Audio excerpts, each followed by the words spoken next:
Hello student, कैसे हैं आप सब लोग। आई होप सब लोग अच्छे होंगे। और आप देख रहे हैं मेरा यूट्यूब चैनल, जहां पर मैं बीएससी, एमएससी और इंजीनियरिंग मैथमेटिक्स पढ़ाता हूं, जिसमें से जो हमारा टॉपिक चल रहा है वो है कॉम्प्लेक्स नंबर का। और कॉम्प्लेक्स नंबर में हमने काफ़ी कुछ चीज़ें कवर की हुई हैं, जिसमें हमने प्रॉपर्टी भी पढ़ाई थी, उसमें एडिशन पढ़ाया था, मल्टीप्लाई पढ़ाया था। और आज जो हम टॉपिक पढ़ाने वाले हैं उससे पहले आप पुराना वीडियो देख लीजिए। आई टैब बन के आ रहा है, आई टैब में आपको प्ले लिस्ट मिलेगी, प्ले लिस्ट में वीडियो दी हुई है, वीडियो आप पढ़ लीजिए, जिससे कि आज का जो टॉपिक है वो आपको काफ़ी अच्छे से समझ में आ पाए। तो देखिए, यहाँ पर सबसे पहले हमने जो पहले बात की हुई थी उसमें हमने एडिशन की बात की थी, मल्टीप्लाई की बात की थी, दो कॉम्प्लेक्स नंबर की। लेकिन इसमें हम जो बात करने वाले हैं वो सब्ट्रैक्शन की बात करेंगे, उसमें दो कॉम्प्लेक्स नंबर होगा। तो वो भी आपको फॉर्मूला याद रखना है। तो सबसे पहले हम मान लो लिख लेते हैं Z1 is equal to x1 plus i y one, x1 plus i y one and Z2 is equal to x2 plus i y two. अब यहां मैं अगर ले लूं Z1 माइनस Z2 तो क्या आएगा आंसर, है ना। तो इसको देखिए आप किस तरीके से प्रूफ करोगे, सॉल्व करोगे। तो यहां पर आप लिखेंगे Z1 प्लस फिर माइनस Z2, इस तरीके से आप लिख सकते हो। इसके बाद इसमें जब आप वैल्यू रखोगे तो आएगा यहां पर x1 plus i y one and plus लगा दोगे यहां पर minus and x2 plus i y two, minus अंदर मल्टीप्लाई हो जाएगा। तो ये हो जाएगा x1 plus i y one minus x2 minus i y two. इसके बाद आप क्या करो, रियल वाला ले लो। तो x1 माइनस x2 साथ में रख लिया, यहाँ पर i कॉमन हो जाएगा और ये हो जाएगा y1 माइनस y2। तो यही हमारा फाइनल आंसर होगा। तो इसे अब हम कहेंगे क्या, तो आप इसमें लिखोगे कि सब्ट्रैक्शन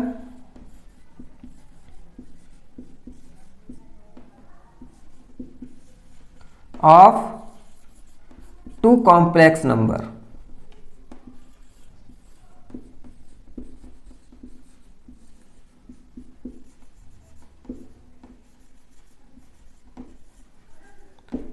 ठीक है, तो अब सब्ट्रैक्शन हो गया। तो इतना हमारा बेसिक था। और यहाँ से हम कुछ चीज़ें पढ़ेंगे, वो थोड़ा सा अलग होगा और थोड़ा सा फॉर्मूला बेस्ड होगा। तो आपको वो चीज़ें याद रखनी है, दिमाग में रखना है कि किस तरीके से वो सब आते हैं। तो यहाँ पर मैं बताने जा रहा हूँ कि जैसे मान लो कि इसमें z is equal to x plus i y होता है। क्या होता है, z is equal to x plus i y होता है। इसको हम लिखते हैं x कॉमा वाई, इस तरीके से भी हम लिखते हैं। तो मेरे कहने का मतलब ये है कि ये x और y जो है ये कोऑर्डिनेट हैं। जब ये कोऑर्डिनेट हैं तो इसको अगर मैं ग्राफ में डिजाइन करूं तो कैसे होगा और किस तरीके से उसको डिफाइन किया जाएगा ग्राफ से। तो देखिए, जैसे मान लो ये x है और ये y है, तो मतलब क्या है, एक x एक्सिस में होगा, एक y एक्सिस में होगा। तो हम यहां पर पहले ग्राफ ड्रॉ कर लेते हैं इस तरीके से। ठीक है, इस तरीके से ड्रॉ कर लिया। ये हो गया हमारा x एंड ये हो गया हमारा y। ठीक है, अब यहां पर आप देखोगे कि ये है x, ये है y, तो कहीं ना कहीं ये इस यहीं कहीं पॉइंट में होगा और y का होगा यहां पर किसी ये पॉइंट में होगा। तो ये दोनों किस पॉइंट में होंगे, इस पॉइंट में होंगे। लेकिन देखिए, लेकिन हमें कंफर्म ये पता नहीं है कि y कितना है। हमने अप्रॉक्सीमेट माना है कि मान लो कि y यहां है और x यहां है। ठीक है, तो जब ये दोनों यहां पर कोऑर्डिनेट बनते हैं तो ये x कॉमा वाई हो जाता है और मैं इसको इस तरीके से लिख सकता हूं, और मैं यहां पर ये डिस्टेंस हो गई कहां से, यहां से, ओरिजिन से लेके यहां तक की। ठीक है, तो इसको मैं मान लेता हूं कि ये हमारी r है। इतना क्लियर है? ये हमारा x है और ये हमारी y है। ठीक है, इतनी बात समझ में आ गई होगी। अब देखिए, अब हमको करना क्या है इसमें कि आप थोड़ा सा देखिए इसमें कि r की वैल्यू क्या आएगी। r की वैल्यू क्या आएगी? तो पाइथागोरस थ्योरम आप लगा सकते हो और इसमें लगा सकते हो r square is equal to x square plus y square रख सकते हैं हम। यहां से r की जो वैल्यू आएगी वो पॉजिटिव आएगी। ठीक है, नेगेटिव को हम निग्लेक्ट कर देते हैं। तो ये जब पॉजिटिव है और ये पॉजिटिव आएगी तो इसको मॉड में बोल सकते हैं, इसको, है ना, इसको मॉड में बोल सकते हैं। और ये जो वैल्यू है हमारी, ठीक है, ये वैल्यू हमारी किसकी वैल्यू है? ये x और y की है। तो ये हमारी जो वैल्यू हो जाएगी ये r z की हो जाएगी। तो इतना याद रखिएगा कि z is equal to under root x square plus y square होता है। ठीक है, तो इस तरीके से आएगा हमारा। क्यों आएगा? क्योंकि ये देखिए इसका और इसका दोनों का क्या हो रहा है, ये x कॉमा वाई, और ये इसको हम x प्लस आई वाई भी कह सकते हैं। और ये किसके इक्वल है? ये z के इक्वल होता है। तो हमने z रख दिया। इतना क्लियर हो गया होगा। तो इसको आप बॉक्स में रख लो। ठीक है, और अब क्या करेंगे हम कि यहां मान लो कि ये थीटा है हमारा, होता है। जब थीटा है, एंगल बन रहा है, तो कॉस थीटा क्या होगा इसमें? कॉस थीटा होगा हमारा, क्या होता है? Base upon hypotenuse. तो ये हो जाएगा x अपॉन r। तो यहां से x की वैल्यू क्या आ गई? r कॉस थीटा आ गई। एंड इसी तरीके से साइन थीटा की वैल्यू निकाल लो, तो हो जाएगा हमारा परपेंडिकुलर अपॉन हाइपोटेनस। तो ये हो जाएगा y अपॉन r। तो यहां से y की वैल्यू क्या आ गई? r sine theta. आ गई कि नहीं आई? बिल्कुल आ गई। अब ये देखिए, ये x की वैल्यू है, ये हमारी y की वैल्यू है। तो क्यों ना हम x और y की वैल्यू को यहां रख दें इसमें। तो ये देखिए, ये किसके इक्वल है?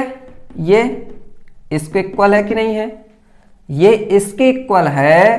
तो मैं कह सकता हूं कि z is equal to root, अब क्या हो जाएगा ये?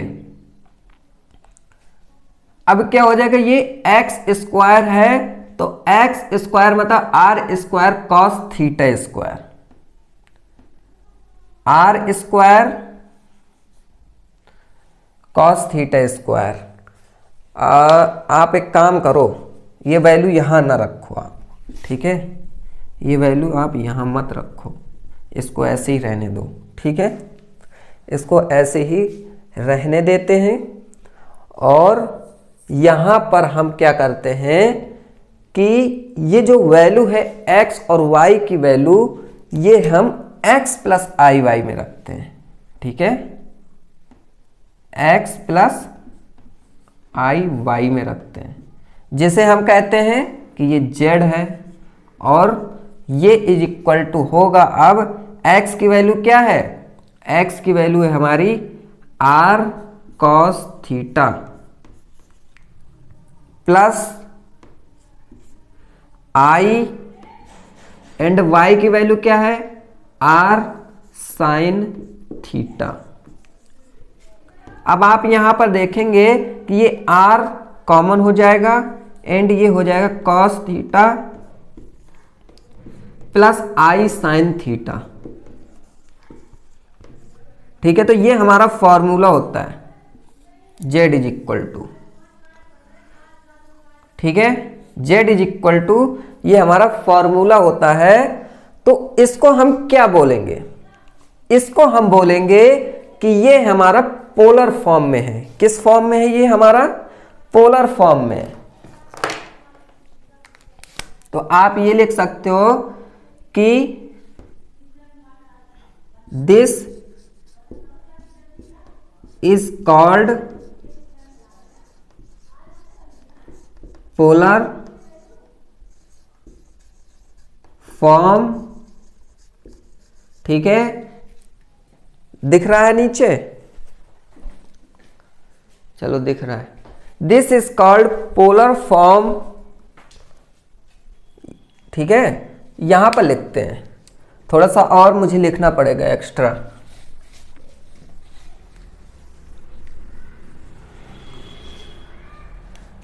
तो ये हमारा फॉर्मूला हो गया, z is equal to r cos theta plus i sine theta. इसको हम कहेंगे कि this is called polar form, ठीक है, और ट्रिगोनोमेट्री फॉर्म।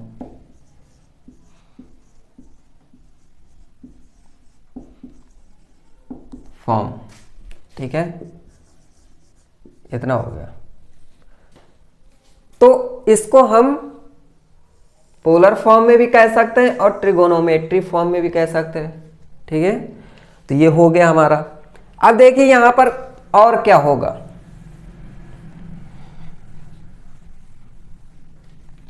और इसको हम क्या लिख सकते हैं, इसको लिख सकते हैं z is equal to r cos theta plus i sine theta को एक्सपोनेंशियल में क्या बोलते हैं, ई की पावर में होता है, ई की पावर आई थीटा होता है ना। तो इसको हम z is equal to r e की पावर आई थीटा भी लिखते हैं। ये फॉर्मूला होता है ई की power i theta is equal to cos theta plus i sine theta. तो अब इसको हम कह सकते हैं कि दिस इज कॉल्ड एक्सपोनेंशियल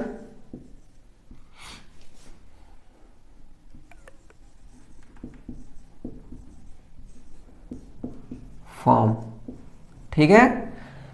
तो कभी कभी क्वेश्चन एक्सपोनेंशियल फॉर्म में भी आता है, तो वो ये फॉर्मूला होता है। अब आप क्या करोगे, आप अब देखिए यहां पर x is equal to r cos theta है हमारा, x is equal to r cos theta है। अगर मैं कॉस थीटा सिर्फ निकाल दूं तो ये हो जाएगा x अपॉन आर हो जाएगा। एंड ये x तो हो गया, r की वैल्यू क्या दी हुई है, r की वैल्यू दी है रूट के अंदर x square plus y square. तो हम ये कह सकते हैं कि ये है x square plus y square. And sine theta is equal to होता है वाई अपॉन आर, तो y upon under root x square plus y square. तो कहने का मतलब ये है कि ये जो दो है ना, cos theta is equal to x upon x square plus y square और sine theta is equal to y upon x square plus y square, इन दोनों को हम कहते हैं दिस इज कॉल्ड, इसको और भी लिख सकते हैं, इसको अभी इसको और लिख सकते हैं, इसको लिख सकते हैं theta is equal to a r g z and theta is equal to a r g a r. तो स्टूडेंट ये वीडियो कट गया था और मैं पढ़ाता रहा हूँ और मुझे पता ही नहीं चला, बाद में मैंने देखा कि वीडियो ही कैंसिल है, रिकॉर्ड ही नहीं हुआ है। तो चलिए कोई दिक्कत नहीं है, हमने यहाँ तक पढ़ा था। और देखिए इसको हम क्या बोलते हैं, ट्रिग्नोमेट्रिक फॉर्म भी बोलते हैं। पोलर फॉर्म तो बोलते ही बोलते हैं, ट्रिग्नोमेट्रिक फॉर्म भी बोलते हैं। ट्रिग्नोमेट्रिक फॉर्म इसलिए बोलते हैं क्योंकि यहाँ पर कॉस थीटा और साइन थीटा होता है। इस वजह से। अब देखिए यहाँ पर cos theta plus i sine theta है और इसको हम ई की पावर आई थीटा भी कहते हैं। तो ई की पावर आई थीटा जब यहाँ पर रख देंगे तो ये जो फॉर्मूला हो जाएगा, इस फॉर्मूला को हम बोलते हैं एक्सपोनेंशियल फॉर्म। क्योंकि क्वेश्चन में अगर पूछा जाए कि कोई क्वेश्चन दिया हुआ है, वहां पर कहेगा कि एक्सपोनेंशियल फॉर्म में फाइंड करो, तो फिर आपको समझना पड़ेगा कि एक्सपोनेंशियल फॉर्म ये होता है, ठीक है। एंड इसके बाद हमने देखा कि यहां पर x is equal to r cos theta होता है। तो कॉस थीटा को जब हम लेंगे तो ये हो जाएगा हमारा x upon r. And r की वैल्यू हमारी दी हुई है, ये दी हुई है, तो हमने ये वैल्यू रख दी। एंड इसी तरीके से साइन थीटा भी वहां से ले लिया हमने यहां से, एंड इसकी वैल्यू ये हो गई। तो इस फॉर्म को क्या बोलते हैं? तो इस फॉर्म को हम बोलते हैं आर्गुमेंट फॉर्म, ठीक है। तो आप कह सकते हो कि ये आर्गुमेंट ऑफ जेड है। आर्गुमेंट ऑफ जेड जब होगा तो ये ए आर जी जेड लगा देंगे, ठीक है। और इसको हम एम्पलीट्यूड भी बोलते हैं। जब एम्पलीट्यूड होगा तो आप जेड लगा सकते हो। तो मतलब दोनों सेम है। एम्पलीट्यूड अगर वर्ड आ रहा है क्वेश्चन में तो समझ जाओ कि वही बात हो रही है, और आर्गुमेंट वर्ड आ रहा है तो वो भी समझ जाओ कि यही बात हो रही है। तो आज के लिए इतना ही है। मुझे लगता है कि आपको समझ में आ गया होगा। हमने देखिए ग्राफ लिया था, ग्राफ लेने में एक्स वाई हमने ड्रॉ किया था। एक्स वाई लेने के बाद आर में हमने पाइथागोरस थ्योरम लगा दिया था। फिर हमने इस तरीके से यहाँ तक चलते आए। तो मेरे कहने का मतलब है कि यहाँ से हमने कितनी वैल्यू फाइंड की है। यहाँ से हम देखिए एक ये फॉर्म फाइंड किया है, एक ये फॉर्म फाइंड किया है, एक ये फॉर्म फाइंड, मतलब हमने यहाँ से 3 फॉर्म फाइंड किए हैं। तो मतलब कहने का ये है कि क्वेश्चन भी 3-4 तरीके से आएंगे, ठीक है। तो आज इतना ही है।